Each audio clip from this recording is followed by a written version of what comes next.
Kalau kaitannya dengan Paminal, kenapa yang diperintah saudara orang reskrim? Hakim marahi AKP Irfan anggota Bareskrim tapi mau disuruh propam sita CCTV tewasnya Brigadir J.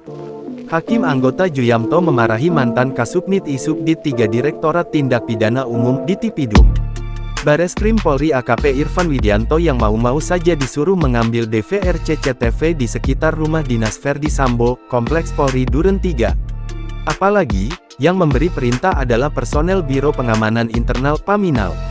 Divisi Profesi dan Pengamanan Propam, bukan Bareskrim yang merupakan satuan tempat Irfan berdinas. Momen Hakim ngegas ini terjadi saat Irfan menjadi saksi dalam persidangan obstruction of justice terkait kasus pembunuhan Brigadir Nofriansyah Yosua Huta Barat atau Brigadir J dengan terdakwa Hendra Kurniawan dan Agus Nurpatria di Pengadilan Negeri Jakarta Selatan, Kamis tanggal 15 Desember tahun 2022.